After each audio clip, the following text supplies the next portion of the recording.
It's spider time! Hi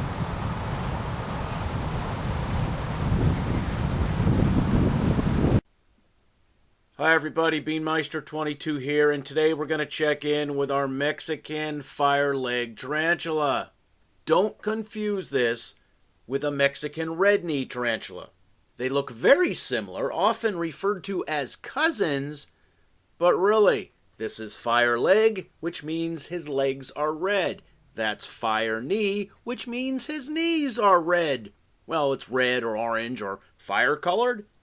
And Fireleg's the most common name, but if you think about it, the color is more rust color, so maybe rustleg tarantula is more accurate? Moving on, we've had him just over 3 months now, so this is the 3-month update. This is not one of the tarantulas I got from Fear Not Tarantulas. This one came from Petco. It's where the pets go. If you remember, I bought him and the curly-haired tarantula the same day, approximately a month after I bought those slings out of Virginia. He has molted 3, maybe 4 times, and his last molt was just 3 days ago. He seems to be a slow grower.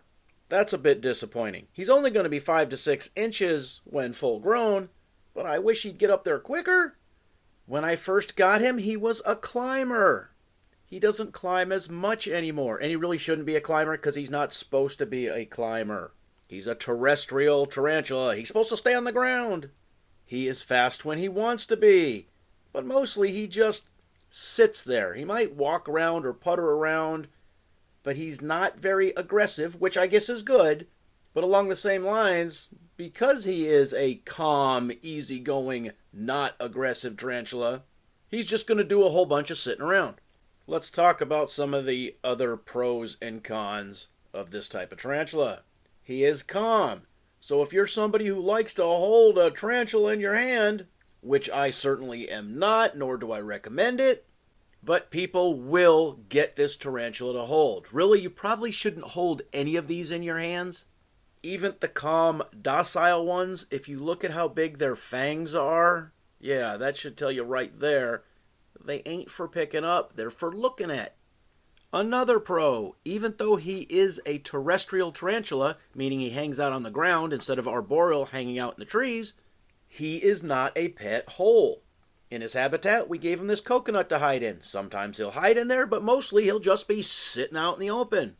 So in addition to his calm nature and his lack of aggressiveness, this is considered one of the good tarantulas for a beginner spider keeper. Or a tarantula fan, or a tarantulist. Is that a real word? Tarantulalist? Now, this point here, I don't know if it's a pro or a con, but this is a desert spider. They prefer drier climates, so I guess it's a pro because you don't have to keep humidifying, keep the humidity up in his habitat. Either using a humidifier or just spritzing every day. You don't need to do that. You give him a water dish, bam, he's happy. Additionally, the temperature range for this tarantula is between 70 degrees Fahrenheit and 75 degrees Fahrenheit. Using a heating element is a plus for this tarantula, but not necessarily a necessity if you keep the ambient temperature in your home around 70 degrees or a little above 70 degrees. He's already happy. Whereas most of the tarantulas we have, they want it to be 75 on the low end and up to 82 or 85-ish on the high end, and high humidity. So this is easy to take care of. Now let's talk about some of the cons. It's going to take 7 to 8 years for a male tarantula of this species to reach adulthood. A dog is full grown between 1 to 2 years. This thing is slower than a freaking dog.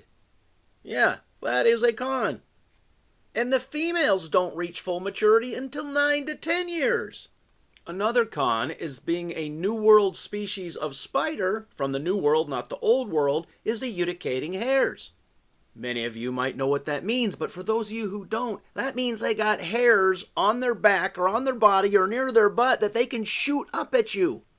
You need to take care not to inhale these hairs. That's their defense mechanism. You're right there at the tarantula, it shoots them up, you breathe them in, you got some problems. Additionally, depending on the type of tarantula it is, some are completely harmless to humans. Some might give you a mild reaction, like a rash, but some could give you an infection or blisters or redness. I mean, they can be bad depending on the species of tarantula. So first you have to worry about venom, then you have to worry about them shooting these little hairs at you. So that's another good reason not to be holding this in your hand or bringing it up to your face or getting down on in the spider's little personal zone. But with all that said, remember, this is a fairly calm, gentle beginner tarantula. Why did I get it if it's a beginner tarantula? Because I think it looks cool. Alright, so I hope you learned something about tarantulas today, or at least the Mexican Fireleg / rustleg tarantula. Leave your comments in the comment section. As always, thanks for watching.